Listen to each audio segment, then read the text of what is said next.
नमस्कार, मैं हूं प्रशांत कुमार। लेकर आया हूं खेलों की दुनिया का एक ऐसा सफर जिसमें जुनून भी है और जानकारी भी। तो श्रोताओं, आप सभी का स्वागत है आपके अपने प्रोग्राम स्पोर्ट्स स्कैन में। आज के अंक में तमाम खेल खबरों पर विस्तार से चर्चा के लिए हमारे साथ स्टूडियो में मौजूद हैं वरिष्ठ खेल विशेषज्ञ मनोज जोशी जी। मनोज जी, स्पोर्ट्स स्कैन कार्यक्रम में आपका स्वागत है। धन्यवाद। आइए सबसे पहले नजर डालते हैं अब तक की स्पोर्ट्स हेडलाइंस पर। महिला एक दिवसीय क्रिकेट विश्व कप में बारिश के कारण इंग्लैंड और पाकिस्तान के बीच मुकाबला 31 ओवर का हुआ। युवा मामले और खेल मंत्रालय ने मसौदा नियम के 3 सेट किए तैयार, जनता से मांगी प्रतिक्रिया। सुल्तान जोहर हॉकी कप प्रतियोगिता में ऑस्ट्रेलिया ने भारत को 4-2 से हराया। और अंतर्राष्ट्रीय कुक्कीवॉन ओपन ताइक्वांडो चैंपियनशिप में करनाल के खिलाड़ियों ने 9 स्वर्ण सहित कुल 13 पदक जीते।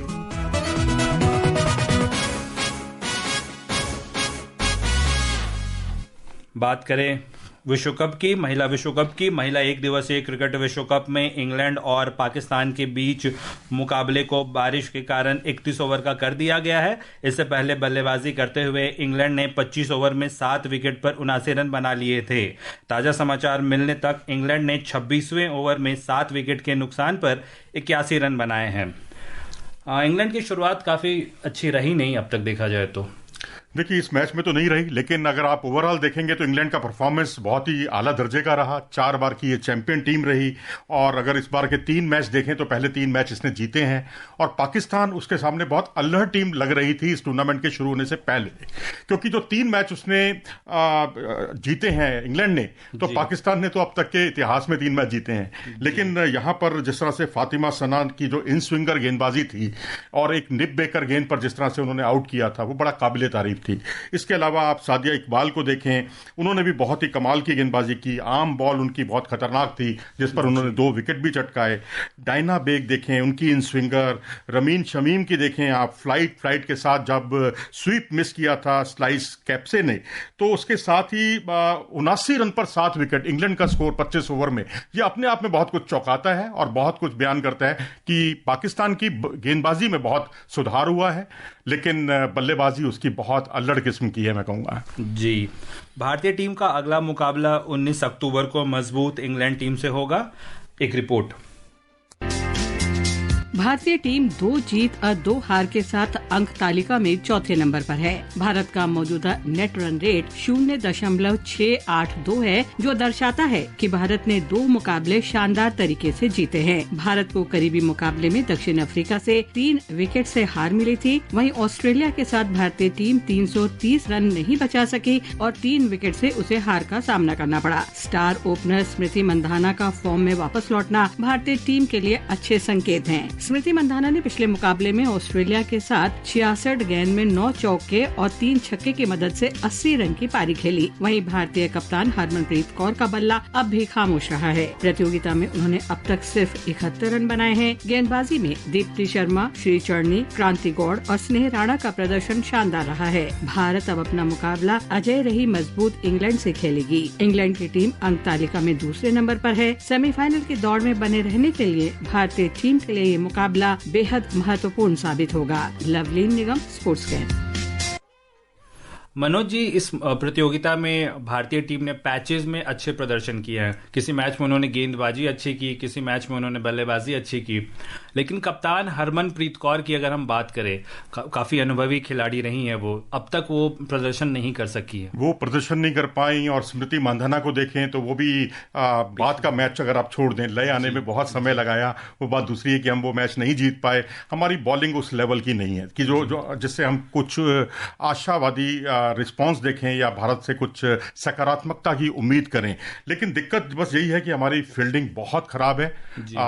इस लेवल की है कि हमारी जो विकेट कीपर बैटर है, हमारी बल्लेबाज जो है ऋचा घोष, जो बल्लेबाजी में तो फनकार है, उनका कोई जवाब नहीं है। लेकिन कीपिंग में अगर आप देखेंगे, उनको एक पता नहीं क्या आदत लग गई है इस मैच में। मैं देख रहा हूं हर मैच में अगर आप देखेंगे तो पहले वो ऑन साइड की तरफ पहला पांव रखती हैं और जब गेंद लेग साइड की तरफ यानी जब जाती है, ऑफ साइड की तरफ जब जाती है है जब तो वो डाइव लगाती हैं, वो उनकी पहुंच से बाहर होती है, कई कैच वो टपका चुकी हैं।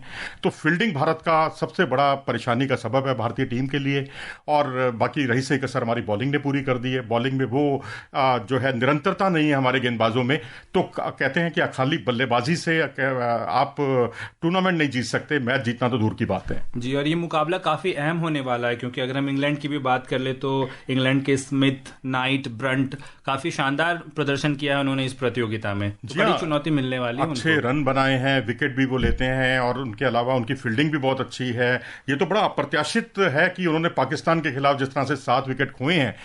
अदरवाइज अगर आप देखें तो बिल्कुल चैंपियन की तरह इंग्लैंड खेल रही है, और हमें तो अभी उन घावों को भरना है जो 2017 के वर्ल्ड कप के फाइनल में उन्होंने हमें दिए थे, जब हमारा कोलैप्स हो गया था इंग्लैंड के सामने। जी। बात करें मेंस टीम की तो भारतीय टीम के कप्तान शुभमन गिल, विराट कोहली और रोहित शर्मा समेत अन्य खिलाड़ी आज ऑस्ट्रेलिया दौरे के लिए रवाना हुए। भारत ऑस्ट्रेलिया से 3 मैच की एक दिवसीय श्रृंखला 19 अक्टूबर से खेलेगा। इस टीम में विराट कोहली, अनुभवी रोहित शर्मा की वापसी हो रही है। कितना अहम रहने वाला उनके लिए श्रृंखला? देखिए, उनके लिए तो बहुत अहम है ही, क्योंकि 2027 का वर्ल्ड कप है और उसको ध्यान में रखते हुए इनके प्रदर्शन पर नजर रहेगी चयनकर्ताओं की, टीम प्रबंधन की भी। तो इनके लिए तो बहुत अहम है ही। लेकिन वनडे क्रिकेट में अगर आप देखें तो टीम इतनी ज्यादा बैलेंस है, मैंने इतनी सॉलिड बल्लेबाजी कभी नहीं देखी कि अब आप देखें शुभमन गिल, जिनका वनडे क्रिकेट जो है उनका पसंदीदा फॉर्मेट है, जिसमें 60 के आसपास का उनका औसत है। और रोहित और विराट, जैसा आपने कहा, इनकी वापसी हो रही है। रोहित शर्मा जो इम्पैक्टफुल प्लेयर, शुरुआती ओवरों के फनकार माने जाते हैं। विराट कोहली, जिन्होंने 2023 का वर्ल्ड कप देखें, सबसे ज्यादा रनों का अंबार लगा दिया था उन्होंने। श्रेयस अय्यर देखें, चैंपियंस ट्रॉफी में उन्होंने सबसे ज्यादा रन बनाए थे भारत के लिए, वो भी टीम में मौजूद है। केएल राहुल ठोस बल्लेबाज हैं। तो अब यहां देखना होगा हमारी जो गेंदबाजी है वो कसौटी पर कितना खरा उतरती है, क्योंकि सिराज, अर्शदीप, प्रसिद्ध कृष्णा और हर्षित राणा, इनकी चौकड़ी आपको खेलती हुई दिखेगी, क्योंकि बुमराह उसमें नहीं है। बुमराह आपको T20 क्रिकेट में देखने को मिले, उनकी गेंदबाजी देखने को मिलेगी। जी। इस टीम में कुलदीप यादव को भी शामिल किया गया है, और कुलदीप यादव ने अपने टेस्ट करियर की सर्वश्रेष्ठ 14वीं रैंकिंग भी हासिल की है। तो लगातार वो अच्छा प्रदर्शन कर रहे हैं। अगर हम बात एशिया कप की बात कर ले या फिर वेस्ट इंडीज टूर की बात कर ले, तो लगातार उन्होंने शानदार प्रदर्शन किया है।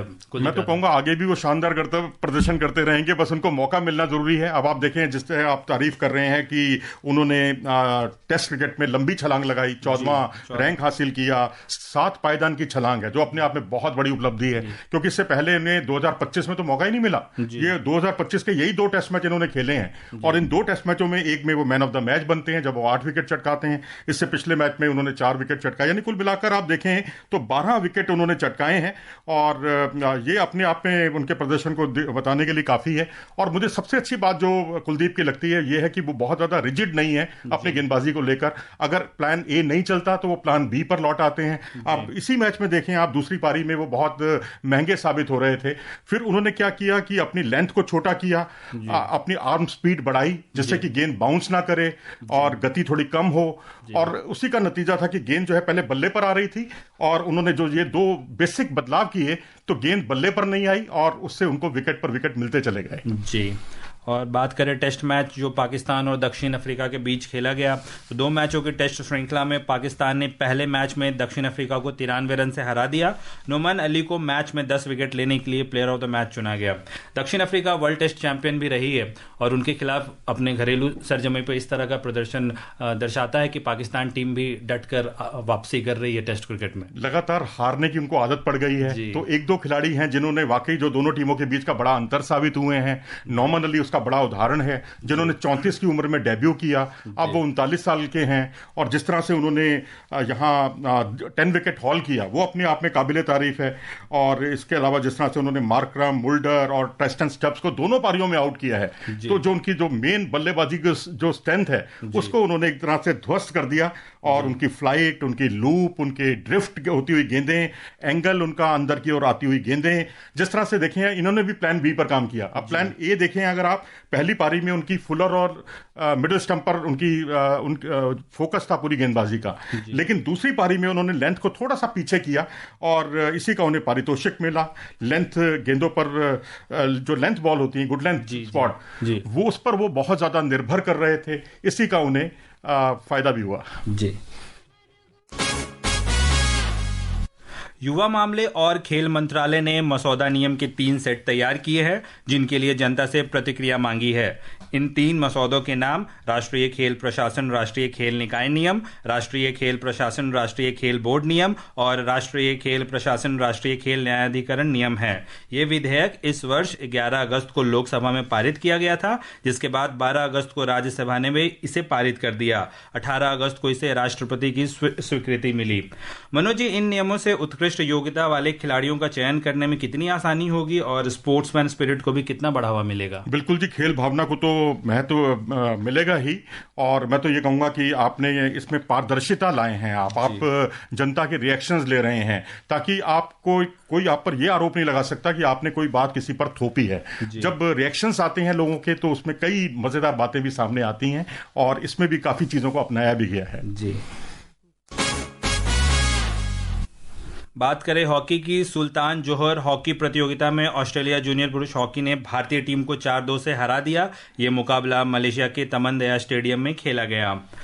पहले क्वार्टर में तो 0-0 रहा, लेकिन दूसरे में भारत ने 1-0 की बढ़त बनाई थी, लेकिन तीसरे क्वार्टर में ऑस्ट्रेलिया ने 3-0 करके फिर ये अंत में श्रृंखला आज का मैच जीत लिया। देखिए, उनके जो 4 गोल स्कोरर हैं, चारों अलग अलग हैं। हमने पहला गोल रोहित जो है हमारे टीम के कप्तान, उन्होंने किया, और उसके बाद हमने लगातार गोल पर गोल खाते गए, और आखिरी क्षणों में भारत एक गोल उतारने में कामयाब रहा।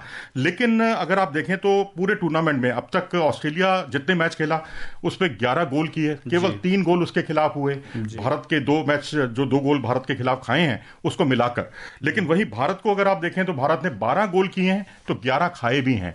और भारत को यह नहीं भूलना चाहिए कि आपकी रैंकिंग जो है दुनिया में बहुत ऊपर है। आप दूसरे रैंक की टीम है, जबकि ऑस्ट्रेलिया 8वें रैंक की टीम है। 8वें रैंक की टीम से हारना, इसका मतलब है कि ऑस्ट्रेलिया से जो हारने का सिलसिला सीनियर में जो हमारे ऊपर हावी होता रहा, वो जूनियर में भी उसका मनोवैज्ञानिक दबाव भारतीय खिलाड़ियों पर दिखाई दिया जी।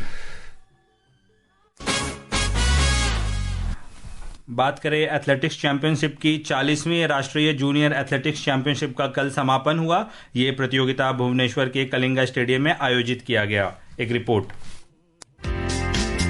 प्रतियोगिता के अंतिम दिन अंडर 20 पुरुष और महिला 4x400 मीटर रिले में तमिलनाडु के धावकों द्वारा बनाए गए मीट रिकॉर्ड ने उन्हें शीर्ष पर पहुंचा दिया। तमिलनाडु की टीम 289 अंक लेकर पहले स्थान पर रही, वहीं 287 अंक के साथ हरियाणा दूसरे स्थान पर रही। तमिलनाडु ने अंडर 16 लड़कों और लड़कियों के वर्ग में ओवरऑल टीम खिताब भी जीता। अंडर 18 लड़कों और लड़कियों के वर्ग में हरियाणा का दबदबा रहा। प्रतियोगिता में मेरठ की महिला एथलीट रीत राठौर ने शानदार प्रदर्शन करते हुए ऊंची कूद में स्वर्ण पदक जीता। वहीं नीरू पाठक ने 200 मीटर दौड़ में रिकॉर्ड बनाते हुए स्वर्ण पदक हासिल किया। ये नीरू का इस प्रतियोगिता का दूसरा स्वर्ण पदक था। उन्होंने 400 मीटर दौड़ में भी स्वर्ण पदक जीतकर मीट रिकॉर्ड बनाया था। इस प्रतियोगिता का आयोजन 10 से 14 अक्टूबर तक किया गया था। विशेष शुक्ला, स्पोर्ट्स कैन। बात करें फुटबॉल की, तो आज इतिहास ही रचा गया है। केप वर्डे ने फीफा विश्व कप के लिए ऐतिहासिक पहली बार क्वालिफिकेशन हासिल किया। आइसलैंड के बाद विश्व कप के लिए क्वालिफाई करने वाला दूसरा सबसे छोटा देश है ये। जी हाँ, बिल्कुल। 5.25 लाख की आबादी, मतलब आपका नोएडा या रोहिणी जो इलाके हैं यहाँ पर, उनसे भी छोटा है आबादी के लिहाज से। और इसके अलावा अगर आप देखें तो 5 जुलाई 1975 को ये आज़ाद हुआ था, और पुर्तगीज कॉलोनी है ये, और कोच बोबिस्ता हैं इसके, और सबको वो एक ही भाषा जो है वहाँ की क्रियोले, वो बोलने के लिए प्रेरित करते हैं। कोई अंग्रेजी नहीं बोल सकता इनकी टीम में। जी जी जी। बात करें ताइक्वांडो चैंपियनशिप की, अंतर्राष्ट्रीय कुक्कीवॉन ओपन ताइक्वांडो चैंपियनशिप में करनाल के खिलाड़ियों ने 9 स्वर्ण सहित कुल 13 पदक जीते। दिल्ली के इंदिरा गांधी स्टेडियम में आयोजित इस चैंपियनशिप में भारत के अलावा England, Japan, Philippines, Nepal, Korea समेत अन्य देशों के करीब 1500 खिलाड़ियों ने हिस्सा लिया था। और श्रोताओं, अब समय हो चला है आपसे विदा लेने का। जाते जाते आपको बता दें कि इंग्लैंड ने 29वें ओवर में 7 विकेट के नुकसान पर 106 रन बना लिए हैं। और श्रोताओं, कल फिर मिलेंगे कुछ और ताज़ा खेल खबरों के साथ। मनोज जी, आप हमारे स्टूडियो में आए और तमाम खेल खबरों पर हमारे साथ चर्चा की, इसके लिए आपका बहुत बहुत धन्यवाद। धन्यवाद। और श्रोताओं, इसी के साथ स्पोर्ट्स कैन की पूरी टीम को अनुमति दीजिए। नमस्कार।